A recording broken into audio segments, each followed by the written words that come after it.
नमस्कार दोस्तों, आप सभी का स्वागत है हमारे चैनल वास्तु सफर में। दोस्तों, अगर आप भी अपनी लाइफ में कुछ नया सीखने की चाह रखते हैं तो अभी हमारे चैनल वास्तु सफर को सब्सक्राइब कर लें। भक्तों, पीपल के वृक्ष को जल चढ़ाने से क्या होता है और इससे व्यक्ति को कौन सा पुण्य मिलता है, आइए जान लेते हैं। एक नागिन के उद्धार की इस महान कथा के माध्यम से समुद्र की गहराइयों में स्थित क्षीर सागर, वहां का दृश्य अत्यंत दिव्य और मनोहर था। क्षीर सागर में लहरों के बीच में शेषनाग की शैया पर भगवान विष्णु सुकून से विराजमान थे। उनका नीलवर्णी शरीर दिव्य आभा बिखेर रहा था। उनके समीप माता लक्ष्मी उनके चरण दबा रही थी। चारों ओर दिव्य प्रकाश था और वातावरण में शांत संगीत की ध्वनि गूंज रही थी। इसी बीच एक पावन पथ से आकाश मार्ग होते हुए देवर्षि नारद जी वहां पहुंचे।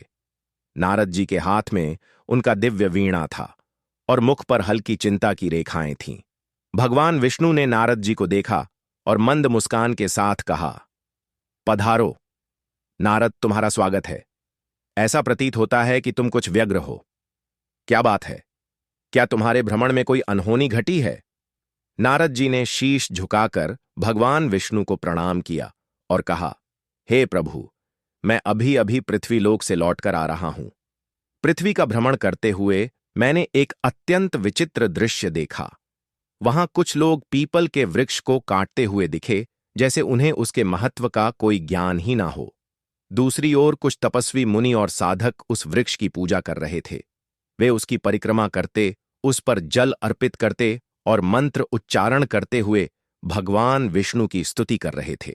लेकिन दोस्तों, अगर आप भी चाहते हैं कि आपके ऊपर और आपके पूरे परिवार के ऊपर माता लक्ष्मी का आशीर्वाद सदैव बना रहे, तो इस वीडियो को एक लाइक करें और आपके अपने चैनल वास्तु सफर को सब्सक्राइब करें और कमेंट बॉक्स में जय माता लक्ष्मी लिखना ना भूलें।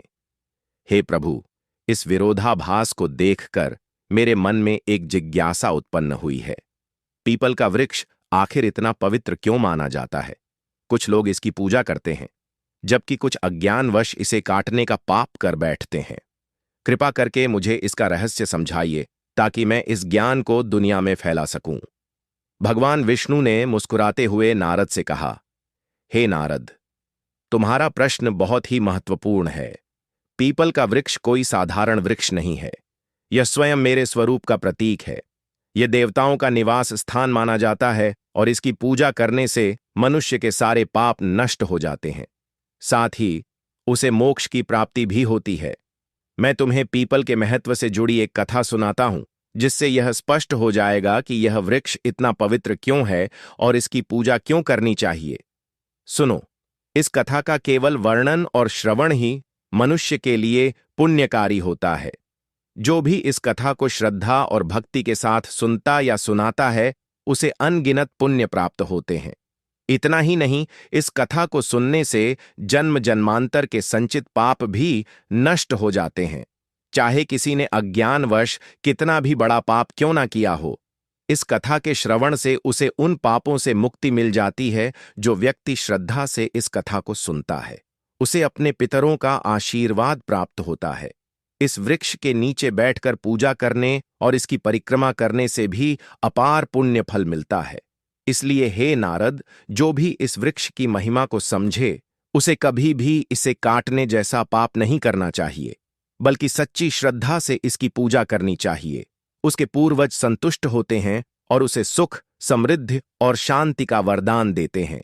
इसके फल स्वरूप पितरों के अन्न समाप्त होते हैं और उनके मार्ग में आने वाली बाधाएं दूर होती हैं।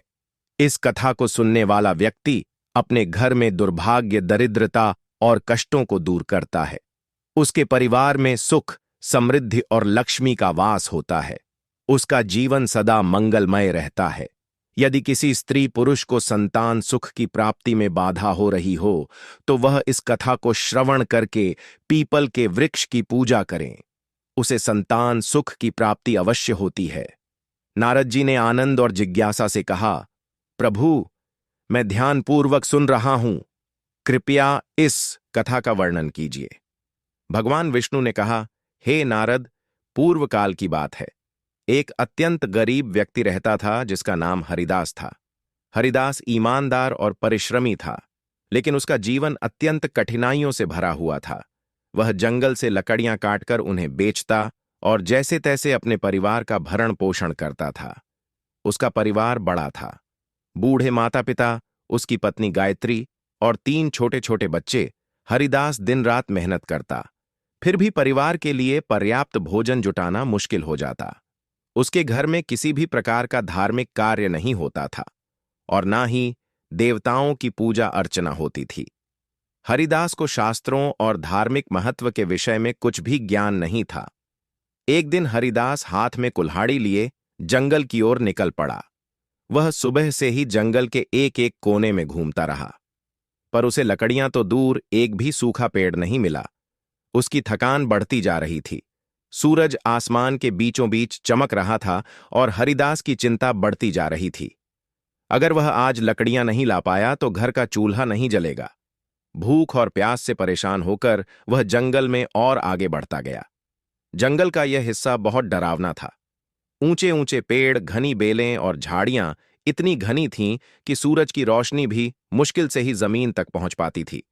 जगह जगह सांप, बिच्छू और दूसरे खतरनाक जानवर घूमते नजर आ रहे थे, लेकिन हरिदास की मजबूरी उसे और आगे खींचे जा रही थी। काफी देर तक भटकने के बाद अचानक उसकी नजर एक बहुत बड़े और घने पेड़ पर पड़ी। यह कोई आम पेड़ नहीं था। इसके चारों ओर एक अजीब सी रोशनी फैली हुई थी। इसकी शाखाएं आसमान तक जा रही थीं और जड़ें इतनी मजबूत थीं कि मानो धरती को कसकर पकड़ रखा हो। यह एक पीपल का पेड़ था। हरिदास ने मन ही मन सोचा, क्या गजब का पेड़ है। अगर इसकी कुछ टहनियां काट लूं तो आज का काम बन जाएगा। यह सोचकर उसने अपनी कुल्हाड़ी को कसकर पकड़ा और पेड़ के पास पहुंच गया। पेड़ के नीचे खड़े होकर उसने इधर उधर देखा, फिर कुल्हाड़ी उठाई और जैसे ही वार करने वाला था, तभी अचानक एक डरावनी आवाज गूंज उठी। यह आवाज किसी औरत की लग रही थी। हे मनुष्य, ठहरो, तुम क्या अनर्थ करने जा रहे हो? हरिदास चौंक गया। उसने इधर उधर देखा लेकिन कोई नजर नहीं आया। तभी अचानक पेड़ के तने के पास से एक विशाल काले रंग का सांप प्रकट हुआ। उसकी आंखें आग की तरह जल रही थीं, मानो उनके भीतर कोई ज्वाला ढक रही हो। हरिदास भयभीत होकर पीछे हट गया। सर्प धीरे धीरे उसके सामने आकार लेने लगा। वह अब सर्प नहीं बल्कि एक सुंदर स्त्री का स्वरूप धारण कर चुका था। यह कोई साधारण स्त्री नहीं थी, बल्कि एक नागन्या थी। उसका चेहरा तेजस्वी था और उसकी आंखों में अपार रहस्य झलक रहा था। फिर नाग कन्या ने गंभीर स्वर में कहा, हे मनुष्य, तुम यह पवित्र पीपल का वृक्ष काटने जा रहे थे। क्या तुम्हें इसका ज्ञान नहीं कि पीपल के वृक्ष में देवताओं का वास होता है? इसे काटने से तुम्हें महान पाप लगेगा। हरिदास की सांसें तेज हो गईं। वह भयभीत होकर कांपते स्वर में बोला, हे देवी, आप कौन हैं और मुझसे मनुष्य की वाणी में बात कैसे कर रही हैं? मैंने तो ऐसा कुछ कभी सुना भी नहीं था। कृपया मुझे बताइए कि आप कौन हैं और यह वृक्ष क्यों इतना विशेष है? ना कन्या मुस्कुराई और बोली, हे मनुष्य, मैं इस पीपल के वृक्ष की रक्षक हूं। मेरा नाम नागिनी सुरसा है।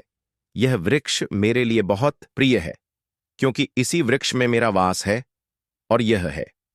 परंतु इस वृक्ष के साथ मेरा यह जुड़ाव केवल इस जन्म का नहीं है, बल्कि यह एक पुरानी कथा का परिणाम है। सुनो, मैं तुम्हें अपने पूर्व जन्म की कथा सुनाती हूं। यह कहते हुए नागन्या सुरसा का चेहरा गंभीर हो गया। उसकी आंखों में अतीत का एक गहरा रहस्य चमक उठा।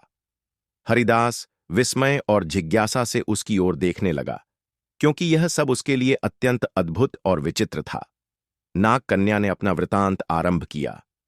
नागन्या ने गहरी सांस ली और हरिदास की ओर देखते हुए कहा, हे मनुष्य, पिछले जन्म में मेरा नाम सुमति था। मैं एक प्रतिष्ठित वैश्य परिवार में जन्मी थी। मेरे पिता एक बहुत धनवान व्यापारी थे और जब मेरा विवाह हुआ तो उन्होंने इसे बड़े धूमधाम से संपन्न किया। मेरा विवाह एक बहुत ही सज्जन, धार्मिक और ज्ञानी वैश्य पुत्र से हुआ, जिनका नाम धर्मपाल था। वे अनाज के बड़े व्यापारी थे, लेकिन उनका जीवन बहुत ही सादा और धर्म कर्म में लीन रहने वाला था। लेकिन मैं उनसे बिल्कुल अलग थी। मेरा स्वभाव स्वार्थी और अहंकारी था। मुझे ना तो अपने पति के गुणों की कद्र थी और ना ही धर्म कर्म में कोई रुचि थी।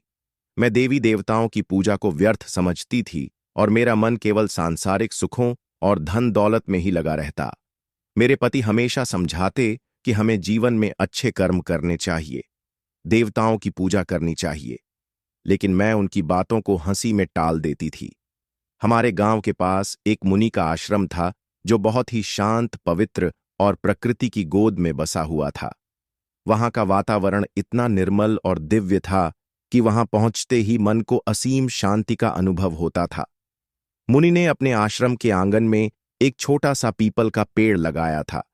गांव के लोग वहां रोज पूजा करने आते, पीपल के चारों ओर दीप जलाते, जल चढ़ाते और उसकी परिक्रमा करते। उनका विश्वास था कि इस वृक्ष में स्वयं भगवान विष्णु का वास है और इसकी पूजा करने से उनके पितर प्रसन्न होते हैं। लोगों की अपार श्रद्धा और भक्ति से वह वृक्ष बहुत ही कम समय में विशाल हो गया था।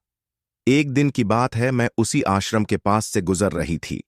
वहां मैंने देखा कि एक ब्राह्मण अत्यंत श्रद्धा से उस पीपल वृक्ष की पूजा कर रहा था। वह वृक्ष के तले जल चढ़ा रहा था और मंत्रवार कर रहा था। यह दृश्य देखकर मैं ठहाका मारकर हंसने लगी और कटु स्वर में कहा, अरे ब्राह्मण, तुम मूर्खों की तरह इस वृक्ष की पूजा क्यों कर रहे हो? यह तो केवल एक पेड़ है ना, फल देता है ना फूल। क्या यह पेड़ किसी काम का भी है? यह व्यर्थ का ढोंग है, तुम्हारी पूजा का कोई लाभ नहीं है। मेरे शब्द सुनकर वह ब्राह्मण अत्यंत शांत भाव से मेरी ओर देखता रहा। फिर वह गंभीर स्वर में बोला, हे देवी, तुम्हारा अज्ञान ही तुम्हारे इस व्यवहार का कारण है। क्या तुम्हें झांत नहीं कि यह पीपल का वृक्ष मात्र एक साधारण वृक्ष नहीं है? इस वृक्ष में स्वयं भगवान विष्णु का वास होता है। यह वृक्ष जीवित है और अत्यंत पवित्र है। इसकी पूजा करने से भगवान विष्णु प्रसन्न होते हैं। इसके तले जल चढ़ाने से पितरों का आशीर्वाद प्राप्त होता है। अनेक जन्मों के पाप इस वृक्ष की पूजा से समाप्त हो जाते हैं। यह वृक्ष मानव जीवन के लिए वरदान स्वरूप है। उस ब्राह्मण की बातों ने मेरे अहंकार को और भड़का दिया। मैंने कटु शब्दों में उसका और उस वृक्ष का उपहास किया। मैं क्रोध में आकर उस वृक्ष के पास पहुंची और व्यंग्यपूर्ण स्वर में कहा, देखते हैं तुम्हारा यह वृक्ष कितना महान है।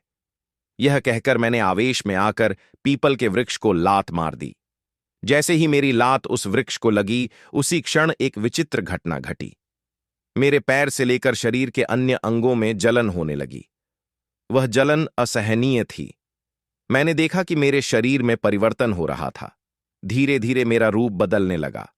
मेरी त्वचा काली पड़ने लगी और देखते ही देखते मैं एक भयानक सर्पिणी में परिवर्तित हो गई। नागिनी का रूप धारण करके मैं वहीं पर चीखने चिल्लाने लगी। मेरी चीख पुकार सुनकर आश्रम के मुनि वहां आ गए। मैं उनके चरणों में गिर पड़ी और रोते हुए अपनी व्यथा मैंने उनसे विनती की कि मुझे इस श्राप से मुक्ति दिलाए। मुनि गंभीर स्वर में बोले, हे स्त्री, तुमने घोर पाप किया है। पीपल के वृक्ष को अपवित्र करना और उसका अपमान करना भगवान विष्णु का अपमान है। तुम्हें तुम्हारे कर्मों का दंड मिला है। फिर मैंने कांपते हुए हाथ जोड़कर मुनि से प्रार्थना की, हे आर्षिवर, कृपया मुझे क्षमा करें और इस शराब से मुक्ति का कोई उपाय बताएं। मैं अपने पापों के लिए पश्चाताप करना चाहती हूं। उस मुनि ने गंभीर स्वर में कहा, हे पापिनी, तुम्हें इस श्राप से मुक्त होने के लिए 100 वर्षों तक इस पीपल वृक्ष पर निवास करना होगा और इसकी रक्षा करनी होगी। जब 100 वर्ष पूर्ण हो जाएंगे, तब तुम्हारे पति यहां आएंगे और इस वृक्ष पर जल अर्पित करेंगे। उसी दिन तुम्हें इस श्राप से मुक्ति मिलेगी। इतना कहकर मुनि वहां से चले गए। तब से मैं इसी वृक्ष पर वास कर रही हूं। यह वृक्ष दिनों दिन बढ़ता गया और मैं दिन रात इसकी रक्षा करती हूं ताकि कोई इसे हानि ना पहुंचा सके। आज मेरे 100 वर्ष पूरे हो चुके हैं। मैं प्रतीक्षा कर रही हूं कि मेरे पति धर्मपाल यहां आई और इस वृक्ष पर जल अर्पित करें, तभी मुझे इस सर्प योनि से मुक्ति मिलेगी। यह कहते हुए नाग कन्या की आंखों में आंसू आ गए। उसकी आवाज में पीड़ा और पश्चाताप स्पष्ट झलक रहा था। हरिदास यह सब सुनकर अवाक रह गया। वह समझ नहीं पा रहा था कि जो कुछ उसने सुना वह सपना था या सच्चाई। उसके हृदय में भय और श्रद्धा का संचार हो रहा था। नाग कन्या की करुणामय कथा सुनकर हरिदास स्तब्ध रह गया। उसकी आंखों में आश्चर्य और अविश्वास के भाव तैरने लगे। उसे यह बात समझ में नहीं आ रही थी कि वह स्वयं इस घटना से किस प्रकार जुड़ा हुआ था। तभी एक दिव्य तेज से आश्रम के मुनि वह प्रकट हुए। उनका स्वर्ग गंभीर और आशीर्वाद से भरा हुआ था। मुनि ने हरिदास की ओर देखते हुए कहा, हे हरिदास, यह सब तुम्हारे पूर्व जन्म के कर्मों का ही परिणाम है। क्या तुम जानना चाहते हो कि तुम इस नाग कन्या के जीवन में क्या स्थान रखते हो? हरिदास ने विस्मय से मुनि की ओर देखा और कांपते स्वर में कहा, हे आर शिवर, कृपया मुझ पर कृपा करें और मेरे जन्मों के रहस्य का ज्ञान ना दें। यह सब क्या हो रहा है? मैं इस नाग कन्या के साथ किस प्रकार जुड़ा हूं? मुनि ने अपनी आंखें बंद कीं और उनके मुख पर एक गंभीर आभा उभरी। फिर उन्होंने कहना आरंभ किया, हे हरिदास, सुनो, तुम्हारे पूर्व जन्म की कथा। इस नाग कन्या जिसका नाम सुमति है, इसका पति तुम ही थे। उस जन्म में तुम धर्मपाल नामक एक पुण्यात्मा व्यापारी थे। तुमने सुमति से विवाह की था और उसका जीवन संवारने का हर संभव प्रयास किया। तुम एक धर्मनिष्ठ और सत्यवादी व्यक्ति थे। तुमने सुमति को सद्मार्ग पर लाने के लिए अनेक प्रयास किए, किंतु वह तुम्हारे प्रयासों की उपेक्षा करती रही। हरिदास ने आश्चर्य और अविश्वास के साथ कहा, क्या मैं इस नाग कन्या का पति था? मुनि ने मुस्कुराते हुए कहा, हरिदास, सुमति ने अपने अहंकार और अज्ञान के कारण पीपल के वृक्ष का अपमान किया था, जिसके कारण उसे सर्प योनि का श्राप मिला। किंतु भगवान विष्णु ने तुम्हारे पुण्य कर्मों के कारण यह नियम बनाया कि केवल तुम्हारे हाथों से जल अर्पित होने पर ही सुमति को इस श्राप से मुक्ति मिलेगी। तुम यहां तक केवल अपनी नियति के कारण आए हो। तुम्हारा आज यहां आना संयोग नहीं है, बल्कि यह विधि का विधान है। सुमति, जो अब तक चुपचाप खड़ी थी, मुनि की बात सुनकर हरिदास के चरणों में गिर पड़ी। उसकी आंखों से आंसुओं की धार बहने लगी। वह कांपते स्वर में बोली, हे स्वामी, मैं अपने पूर्व जन्म के पापों के लिए आपसे क्षमा मांगती हूं। मेरे अहंकार और अज्ञान के कारण मैंने आपको दुख पहुंचाया और इस पीपल वृक्ष का अपमान किया। किंतु आज मैं आपसे एक बार फिर प्रार्थना करती हूं, कृपया इस पवित्र वृक्ष पर जल अर्पित कर मुझे इस श्राप से मुक्त करें। हरिदास की आंखों में करुणा भर आई। उसने नाग कन्या के प्रति कोई क्रोध या घृणा नहीं दिखाई, बल्कि उसके हृदय में श्रद्धा और सहानुभूति का भाव जाग उठा। हरिदास ने मुनि की ओर देखा और श्रद्धा से कहा, हे ऋषवर, कृपा करके मुझे बताइए कि इस पुण्य कार्य को मैं कैसे पूरा कर सकता हूं। मुनि ने उसे प्रेम पूर्वक देखा और फिर पास ही एक विशाल पीपल वृक्ष की ओर इशारा करते हुए कहा, वत्स, इस वृक्ष के पास जाओ, श्रद्धा से जल अर्पित करो और भगवान विष्णु का स्मरण करो।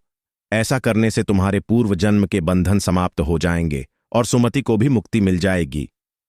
हरिदास ने बिना समय गवाए पास रखे एक कलश में जल भरा और पीपल वृक्ष के सामने जाकर खड़ा हो गया।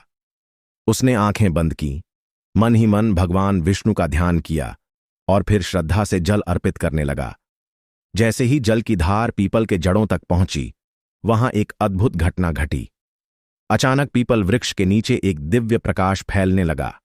उसी क्षण वहां बैठी नागन्या का सर्प रूप धीरे धीरे समाप्त होने लगा और उसके स्थान पर एक अत्यंत सुंदर तेजस्वी स्त्री प्रकट हुई। उसका चेहरा चमक रहा था, मानो वह स्वयं कोई देवी हो।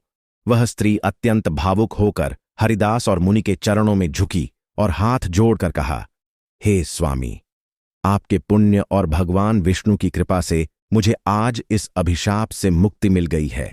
मैं आपके प्रति अत्यंत कृतज्ञ हूं। आपने न केवल मेरे पापों का प्रायश्चित करवाया, बल्कि मुझे मोक्ष के मार्ग पर भी ले आए। मुनि ने आशीर्वाद देते हुए कहा, हे सुमति, अब तुम स्वर्ग लोक को प्रस्थान करो। तुम्हारे श्राप का अंत हो चुका है। भगवान विष्णु तुम्हें आशीर्वाद दें। सुमति ने एक बार फिर श्रद्धा से पीपल वृक्ष की परिक्रमा की और देखते ही देखते दिव्य प्रकाश के साथ स्वर्गलोक को चली गई। इस अद्भुत घटना के बाद हरिदास के जीवन में बड़ा परिवर्तन आया। उसने पीपल वृक्ष की महिमा को समझा और प्रतिदिन उसकी पूजा करने लगा। धीरे धीरे उसने अपने परिवार को भी धर्म के मार्ग पर चलने की प्रेरणा दी। अब उसका जीवन पहले से कहीं अधिक शांत, संतुष्ट और ईश्वर भक्ति में लीन हो गया। वह जान गया कि पवित्र वृक्षों का सम्मान और देवताओं का स्मरण जीवन को सफल बनाता है। भगवान विष्णु ने पीपल वृक्ष के महत्व की कथा समाप्त की। उनके मुख पर करुणा और दिव्यता का तेज झलक रहा था। देवर्षि नारद जी अत्यंत भाव विभोर होकर बैठे थे। उन्होंने भगवान विष्णु की स्तुति करते हुए कहा, हे प्रभु, आपने पीपल वृक्ष की महिमा और यह कथा सुनाकर मेरी जिज्ञासा को शांत किया। मैं धन्य हो गया। इस कथा से यह स्पष्ट हुआ कि मनुष्य अपने अज्ञान और अहंकार के कारण ही पाप के मार्ग पर चलता है, किंतु आपकी कृपा से ही उसका उद्धार संभव है। यह वृक्ष न केवल पवित्र है, बल्कि स्वयं आपका दिव्य स्वरूप है। भगवान विष्णु मुस्कुराते हुए बोले, हे नारद, यह सत्य है। पीपल का वृक्ष सृष्टि का जीवन है। इसकी जड़ में मैं स्वयं निवास करता हूं। तने में भगवान शिव का वास है और शाखाओं में ब्रह्मा का। इस वृक्ष की पूजा करने से मनुष्य त्रिदेव का आशीर्वाद प्राप्त करता है। जो भी इस कथा को श्रद्धा से सुनेगा, सुनाएगा अथवा पीपल के वृक्ष की पूजा करेगा, उसे मेरे परम धाम की प्राप्ति होगी। उसके समस्त पापों का नाश होगा और उसे जीवन में सुख, शांति तथा परलोक में मोक्ष का आशीर्वाद मिलेगा। नारद जी ने कहा, हे प्रभु, मैं अविलंब पृथ्वी लोक पर जाऊंगा और इस कथा का प्रचार करूंगा। मैं लोगों को यह बताऊंगा कि पीपल के वृक्ष का अपमान नहीं करना चाहिए। इसकी पूजा करके वे आपके सानिध्य को प्राप्त कर सकते हैं। तो दोस्तों, इस प्रकार से भगवान विष्णु ने नारद जी को पीपल के वृक्ष की महिमा सुनाई है। हमारे प्रिय दर्शकों, यह तमाम जानकारी जनरुचि को ध्यान में रखकर दी जा रही है। ज्योतिष और धर्म के उपाय को अपनी आस्था और विश्वास पर आजमाएं। इस संदर्भ में हम किसी भी प्रकार का कोई दावा नहीं करते हैं। दोस्तों, आज के लिए बस इतना ही। वीडियो अच्छी लगी हो तो वीडियो को एक लाइक और हमारे चैनल वास्तु सफर को सब्सक्राइब जरूर करें। धन्यवाद।